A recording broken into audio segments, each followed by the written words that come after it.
পুর কমিশনার বলছেন তারা সম্পূর্ণ প্রস্তুত এই পুরসভার যাবতীয় দায়িত্ব এবং পুরসভার কাজ চালিয়ে নিয়ে যাওয়ার জন্য। কিন্তু যে বড় খবরে আমরা রয়েছি যে ববি ফিরহাদ হাকিম তিনি ইস্তফা দিয়েছেন কলকাতা পুরসভার মেয়র পদ থেকে। একেবারে 2008 বছর তিনি 2018 থেকে 2026 8 বছর মেয়র পদে তিনি ছিলেন। বিধাননগরের পর কলকাতা পুরসভাতেও এবার ভাঙন 24 ঘন্টার, মাত্র 24 ঘন্টার ব্যবধানে। আমি আরেকবার সরাসরি অনির্বাণের সঙ্গে কথা বলবো। তুমি যেটা জানাচ্ছ এই পুরো বোর্ডকে ভেঙে দেওয়ার জন্য সরকারি বিজ্ঞপ্তি এবং সরকারি প্রক্রিয়া সেটা শুরু হয়ে গেছে, তার মানে এবার কি তাহলে কলকাতা পুরসভায় প্রশাসক বসানোর প্রক্রিয়াও শুরু হয়ে যাবে? দেখো, একদমই যখনই পুরো বোর্ড ভেঙে দেওয়া যায় তখনই কিন্তু সেক্ষেত্রে সরকারের হাতে চলে যায় পুরোপুরি ক্ষমতা। মূলত পুরো নগর উন্নয়ন দপ্তর তাদের হাতেই কিন্তু এই ক্ষমতা চলে যাবে এবং সেক্ষেত্রে পুরো নগর উন্নয়ন দপ্তরের তরফ থেকে ঠিক করা হবে যে কাকে এখানে পুরো প্রশাসক হিসেবে বসানো হবে। এর আগে আমরা অতীতে দেখেছি যে খলিল আহমেদ তিনি কিন্তু 2018-19 সাল নাগাদ একবার তিনি শোভন চট্টোপাধ্যায় যখন তিনি মেয়র পদ থেকে পদত্যাগ করেন তারপর বেশ কিছুদিন পুরো প্রশাসক হিসেবে কাজ করেছেন। পরবর্তী সময় ফিরহাদ হাকিমও তিনি কিন্তু বেশ কিছুদিন পুরো প্রশাসক হিসেবে কাজ করেছেন, যদিও পরবর্তী সময় তিনি ভোটে জিতে ফের মেয়র হন। এবং এই মুহূর্তে যেটা হবে সেটা হচ্ছে যে এই যে ক্ষমতার আজকে হাত বদল হয়ে গেল এবং মেয়র যেহেতু পদত্যাগ করেছে এই ক্ষমতা কিন্তু সম্পূর্ণভাবে চলে যাচ্ছে রাজ্যের পুরো নগর উন্নয়ন দপ্তরের কাছে।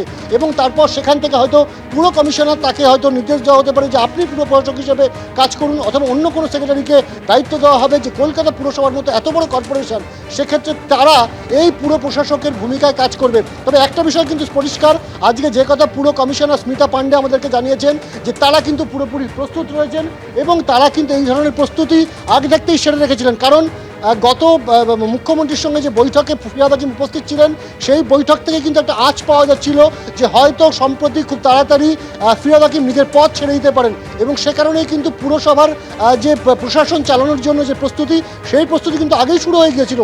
পুরো নগর উন্নয়ন দপ্তরের তরফ থেকে আগেই বলা হয়েছিল যেখানে জনপ্রতিনিধিরা নিজের পদ ছেড়ে দেবেন সেই সমস্ত জায়গায় পুরো প্রশাসক বসানো হবে যাতে সাধারণ মানুষের যে পরিষেবা সেই পরিষেবা পাওয়ার ক্ষেত্রে যাতে কোনো ধরনের কোনো সমস্যা না হয়। এবং সে কথা মাথায় রেখেই কিন্তু আমরা যেটা জানা যাচ্ছে যে প্রস্তুতি কিন্তু শুরু হয়ে গিয়েছে এবং পুরো প্রশাসক হিসেবে কাকে নিয়োগ করা হয় সেদিকে অবশ্যই নজর রাখতে হবে। তবে একটা জিনিস ঠিক যে যেহেতু জনপ্রতিনিধি 144টি ওয়ার্ডের জনপ্রতিনিধি তারা থাকছেন তাদেরকে নিয়েই পুরো প্রশাসক তিনি কিন্তু কাজ চালাবেন এবং এই মুহূর্তে পুরো প্রশাসক কে হন সেদিকে অবশ্যই নজর থাকবে। তবে যেটা জানা যাচ্ছে যে নিয়ম অনুযায়ী মেয়র যখন পদত্যাগ করেন তার সাথে সাথে মেয়র পরিষদের যে বোর্ড সেই মেয়র পরিষদের বোর্ডও কিন্তু ভেঙে যায়।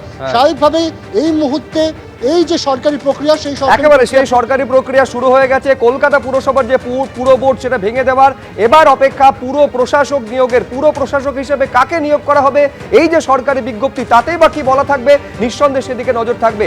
এইবার আপনাদের দেখাতে চাইবো যে মেয়র হিসেবে শেষবার যখন কলকাতা পুরসভা থেকে বেরিয়ে যাচ্ছেন ফিরহাদ হাকিম কি বললেন কাউন্সিলর, তৃণমূল কাউন্সিলর তপন দাশগুপ্ত।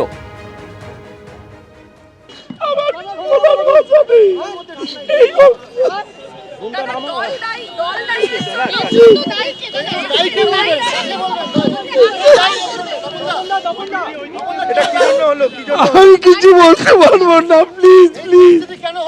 জানি না আমার কালকে সই সার্টিফিকেট দিতে বলবো কিনা জানি না, এর জন্যই ববিদের কাছে ছুটে আসছিলাম।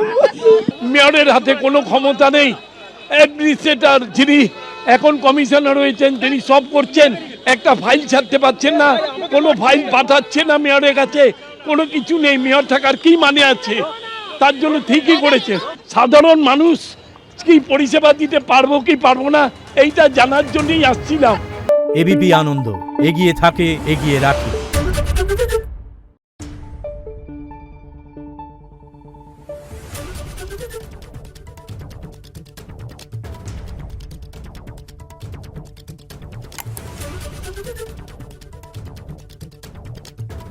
Thank you.